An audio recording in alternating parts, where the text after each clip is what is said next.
ในเมืองทุกคนตอนนี้สวยเติบแล้วสบายดี2-3 มื้อจังเห็นหน้าเนาะทุกคนเนาะเดี๋ยวเอาไปเสริมรอนะทุกคนไปตัดผมเดือนปลายได้บ่ทันได้ตัด2-3 วันจังเห็นหน้าโอ้ยสิเข้าไปในเมืองบัดนี้จังหารที่ตัดประจำมันจักเขาสิอยู่หรือบ่ว่าเมื่อวานนี้ไปเดี๋ยวเทื่อนึงเห็นเขาปิดหารมื้อนี้สิลองไปใหม่ก่อนสิไปมาให้น้องเบิ่งหายทางเส้นทางเข้าบ้านเฝ้าผู้ช่วงนี้มันสิเปื้อนแน่ทุกคนเปื้อนแน่เพราะว่าฝนตกมันก็เข้าตกทุกวันเลยว่ามื้อนี้เห็นอยู่ตกเปื้อนหาเลย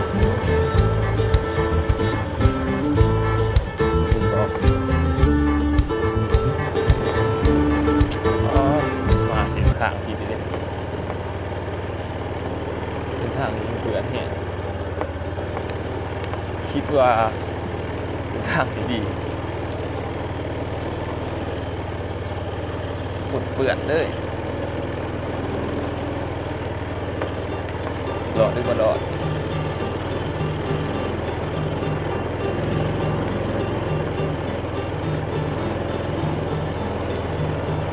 กันใจเลยยังบ่รอดทางแห้ง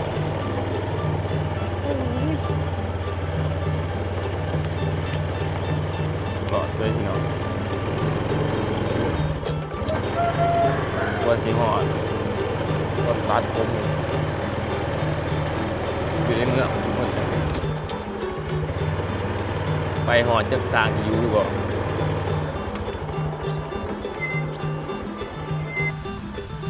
ผ่านไป10 นาทีทุกคนก็มาหอดหาดตัดผมหาดประจำอยู่ตัวเมืองสุกุมาเลยมาเอาว่านี่เพิ่นบ่เปิดเนาะ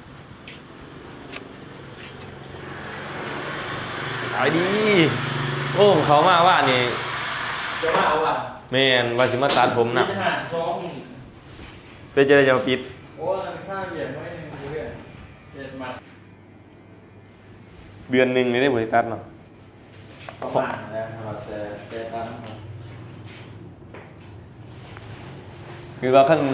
บ่เปิดนี่สิลองขี่ไปทับอยู่เฮือนบ่เฒ่าอยู่แล้วว่าไปซะได้เมื่อบานบ่ค่าโอ้ใช่ขนาดว่า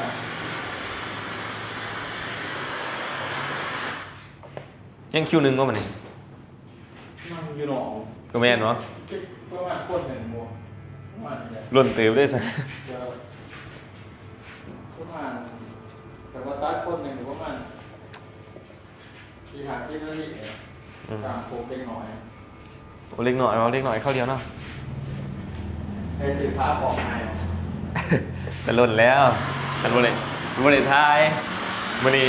บ่มีแนวถ่ายก็เลยถือมาถ่ายนำเกิดเนี่ยกิฟต์แบบมันคือจูฮะเจ๊เนาะคือจูไรเดอร์ตามมาเสียไทยของเด็กเดี๋ยวเอาไป1 คิวโอ้เรียนคิวยาวแต่ตัวค่ากล่องติดครับรถเนาะผมบ่ได้ซื้อขี่รถอันนี้ก็ได้บ่ได้ซื้อเดี๋ยวเอาขี่เดินทางส่วนหลายมีแต่ถ่ายแบบธรรมศาสตร์นะหลายกว่านี่ถ่ายธรรมศาสตร์แต่ว่าถ่ายนี่บ่อยากบันไดนะได้นะจะยิงเหรอ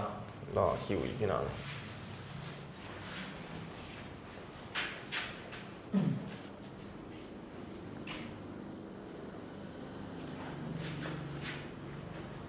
ตัวนั้นมันเป็นกล่อง360 มันหมุนเลยว่าเรามันหมุนจริง แม่นถ้าตั้งค่าอะไรก็เฮาจังมาปรับเอาอยากได้มุมนั้นมุมไรก็ได้ หากองจอดกินเนาะ แม่นตัวนั้นค่ากี่รอบก็ราคาเดียวกันเนี่ยแต่ว่าตัวนั้นทายสำหรับขี่มอเตอร์ไซค์นะตัวนั้น ก็เล่นเลยว่าจู้ใดเด้อจู้แบบเนี่ยว่าจู้แท็กซี่มอเตอร์ แล้ ไซ ว ค์ เขามาใส่ตัวนั้นเพราะว่ามันหลายมุมเลยเนาะแบบมุมโลกนะมันอันตัวนี้มันเป็นแบบ แต่ว่ามันอัตโนมัติเนาะ เขาตั้งค่าเอาตัวนั้นตอนเขาสิตัดลงเนี่ยเขาก็เลือกเอามุมไรก็ได้อ้อมตัวเลยนะแบบ มันจะมาตัดแบบว่าหยอลง แม่นแบบ ปัดกับ เขาถือนี่บ่เห็นในกล่องบ่เห็นค่ากล่องเลย ไม่ใช่ดิมันแบบเซ็ตๆออกเลย แม่น ต้นได้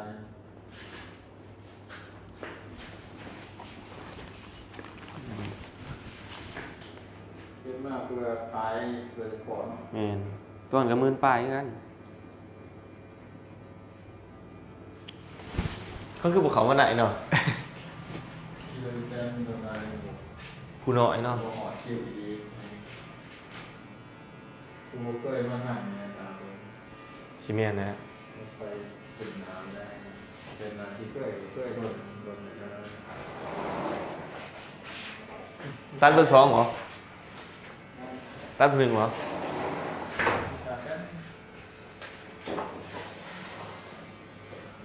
ต้องพิจารณาต้อง พี่หาส่งของมาตลาดขี่มาคันว่าเปิดก็สิไปตัดเลยนะหวานนี่ คนกับโต๊ะรีดเลยนะเบิ้ลมือเดี๋ยวคนว่า แม่น เดี๋ยวว่าคนนี้เดี๋ยวว่ารีดเลย ดอกคิวอีกดอกอีก2คนก็ได้หอดคิวข่าวเดียวสิเหลียวแล้ว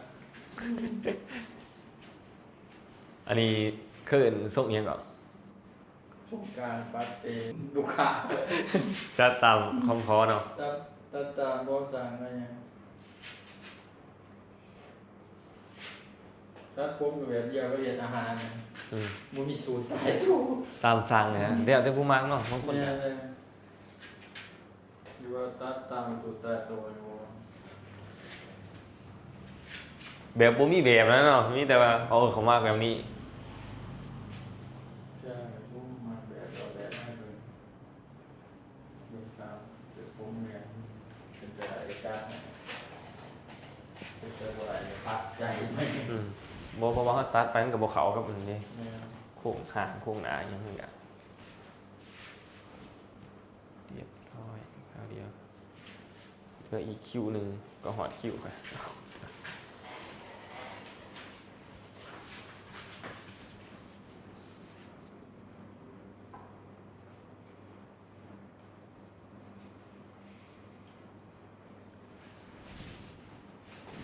ว่าจอนี่คือคนเยี่ยมว่าเจ็ดได้ตามเลย เขาบอกให้มีบ่ให้มีแตัวมาหก ตามมันคือเก่าอยู่เปลี่ยนไปเปลี่ยนมาไอ้เราบอกไปบอกมาเรื่องนั้นผมเอง บัดนี้สิได้เช็งเอาไว้ประกาศมาหกเลยเนาะ แม่นหม้อหกหรือหม้อตัวนี้หม้อสามเก่าแต่แบบก็ทุ่มนี่ก็โปหก ปหก เกือบโปหกเขา ตะกี้มีปหกบ่ตะกี้ บัวมันมีแต่โปหาแต่ว่าเปลี่ยนไปเปลี่ยนมา ก็คือเก่าเนาะเพื่อหอดคิวดื่มเงินมางบเมืองทวงมาโอ้หลงเงินหมายเลย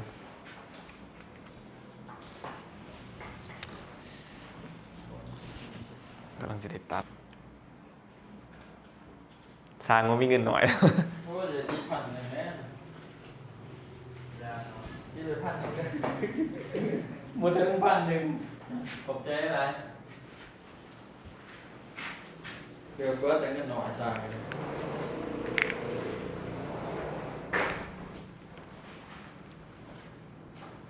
ให้อยากได้4 2 คน อืม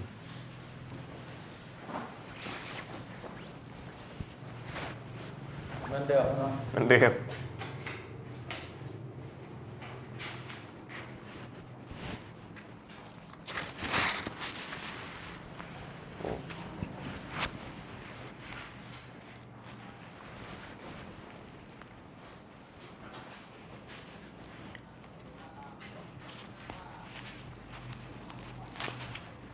มาหอดจังรู้สึกว่าลงเงินมา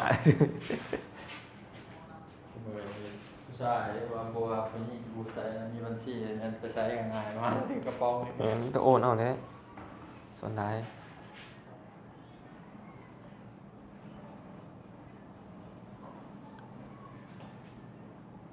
คันมีเงินสดได้เดี๋ยวมันจะใส่นะสิอยากใส่ บ่เห็นไงเนี่ย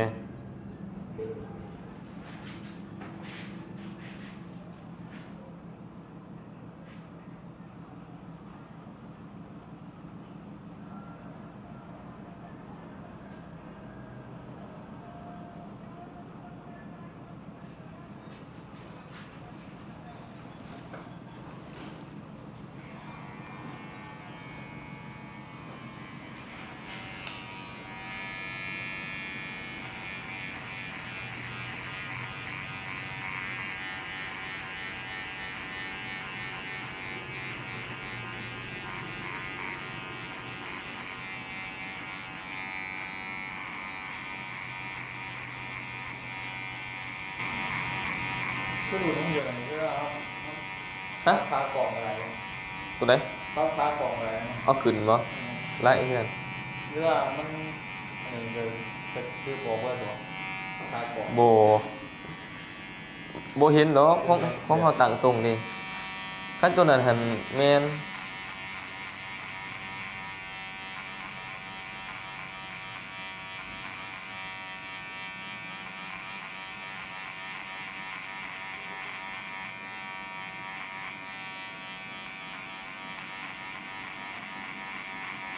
ดูวินมอเตอร์ไซค์มันหนัก คนไทยเขามีแต่ใส่แบบ หนั นั้ ก น ไหม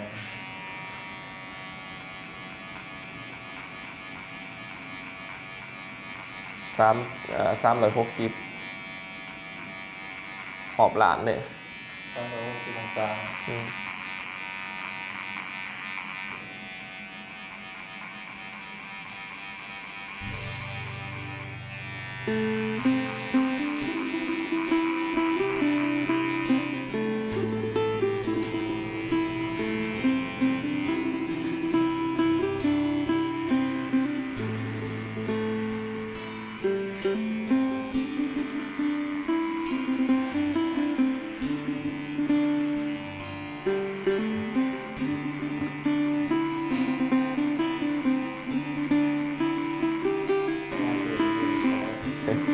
ตรงนี้เริ่มฟูขึ้นลายแล้ว2 เดือนมันจะได้ปริญญา นี่เรื่องขาด อืม ขาดเป็นได้ใช่ แค่นี้ผมมีตั้งอันนี้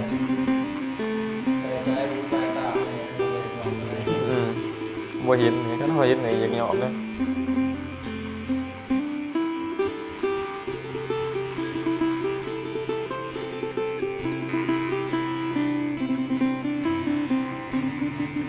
ส่วนได้ถึงยาวเลยนี่บ่เป็นตะเบิ่งเลยเจ้าของบ่มักเลยซื้อจนได้ซื้อมีตัดไปไว้มันยาวมันก็ตัดแต่นี่ออกก่อนตัดจรนี่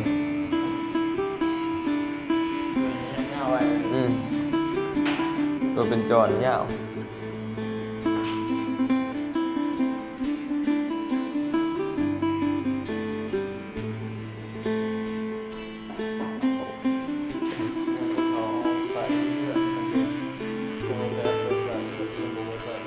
ปกติกูเบิ้ลมือวะ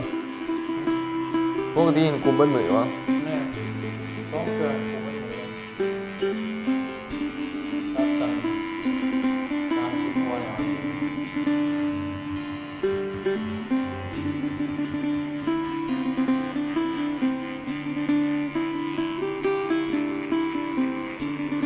ไม่ใช่เขาเนาะ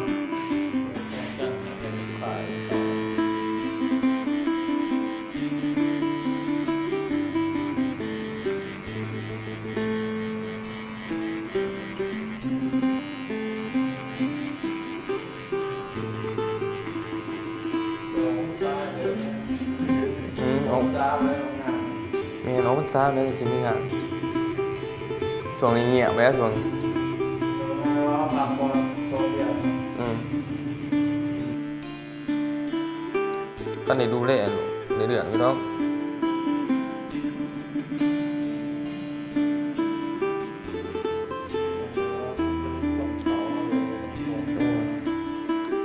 แบบใส่ใส่ฝุ่นเด้อเสียหยาเด้อถ้าเกิดว่ามีทุนมานั้นพี่ไปลงทุนทางด้านหยาน้อยเดียว3 ล้านเมาเหรอ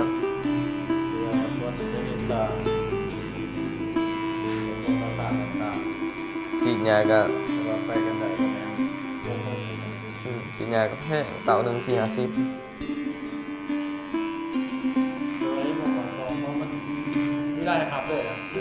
เขามีสวนคูคนวันนี้เขาก็บ่อยากเฮ็ดนะ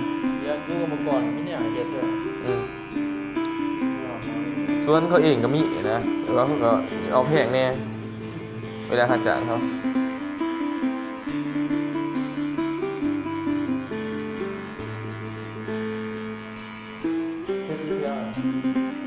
บ้านนั้นบ้านห้วยสั้นดังดุมตลาดปากซองไปเลยทั้งห้วยสั้นนี่ห้วยสั้นเลยกับบ้าน เสียงกลางที่เสียงตัวนี้ผู้คอยหูว่าเลย น้องยาเถิกเนี่ยแถวน้องยาเถิก ท่านจะรู้มันเสียงกลาง ช่างพูดจืดเลย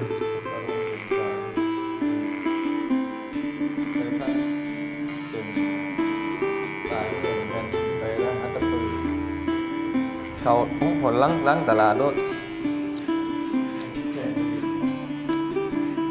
อันมาถึงแล้ว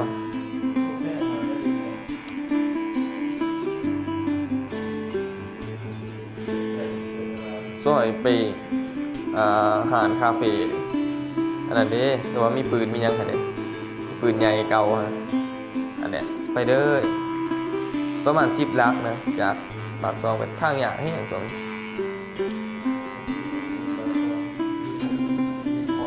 แอนทางอย่างแล้วนี่มีแตรถอันนั้นได้เที่ยวรถ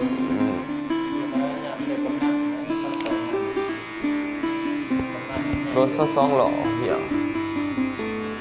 แต่รถนักๆมาเที่ยวมันจะเพไป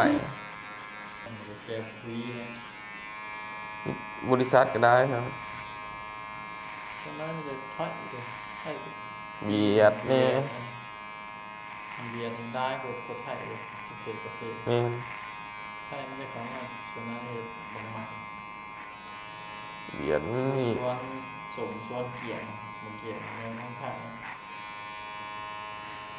ดูนะแสดงนะทางไปประตู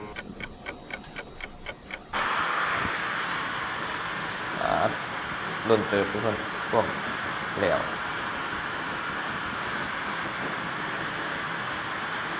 วันนี้ก็ต้องเป่าผม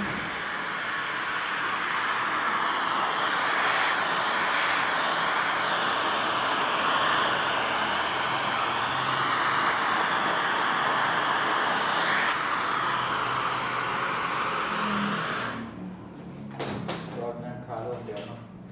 อ่าน4 หัวรีวก็อยู่บ่แม่นยามงานหลายยามงานหลายบ่ค่อยเห็นนะบ่ได้ทาเลยขั้นแบบตัดด่วนๆเลยช่วงนี้ทาได้ช่วงนี้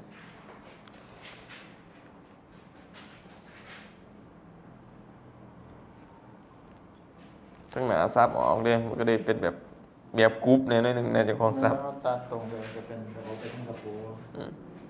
เป็นซับปลายเป็นธรรมชาติใช่ไหม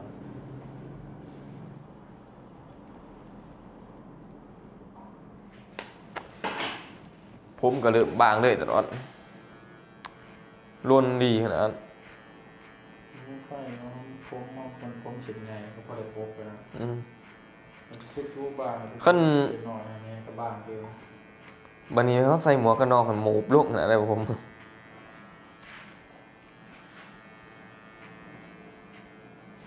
แต่งแคบชมที่ยองไม่ได้ตรงกระโดดนี่เดียวมือยองที่ซื้อยังเป็นชมนึง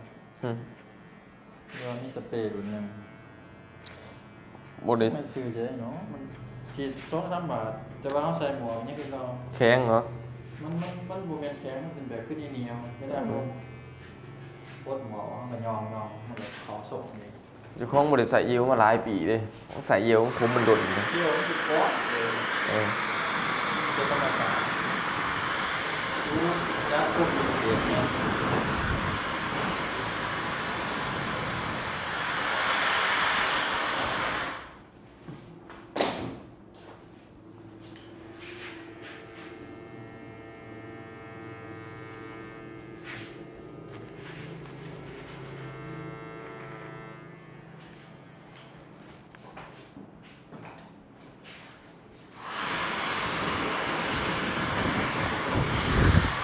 โอ้ย เบาเลยโอ้ย ตาย บ้านเบานะมุ่งตาเบิดขาดหรือเนาะเปลี่ยน เอ้าคือเบิด มุ่งกี่ตัว ปกติมันในรุ่นนะวะ ว่าจะสร้างยูเขาแปลงไฟนั้นแดงมาทานใหญ่ใส่ โอ้ว่าไทยเองก็ได้ ชาหน่อยๆว่าทานหน่อยๆเพราะเดียวบนเทิงเดือด ไม่ที่เดินเลยวะ เนี่ยราคาเดียว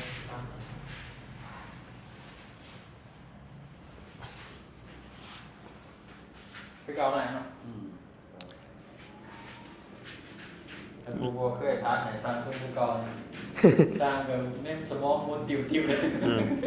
ที่โดนจนใน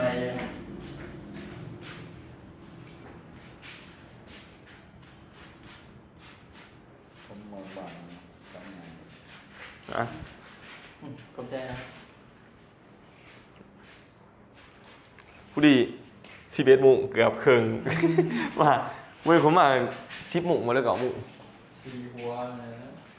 สร้างกับตั้ง ตั้งเดี๋ยว ว่าหนึ่งต่อไป30 นาทีก็ได้ตามผมตามตรงเนี่ยเพื่อโครงงานเลยบางไปตามเดียว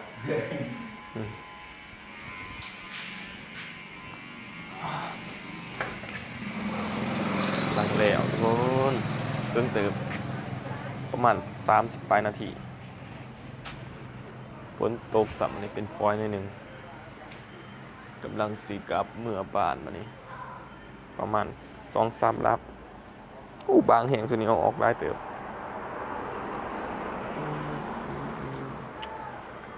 เอาพอกันไหมในคลิปหน้าได้อพี่น้องเด้อพอกันไหมในคลิปต่อไปเนาะเสี่ยวหนวดออกอยู่วะเอาพอกันคลิปต่อไปทุกคน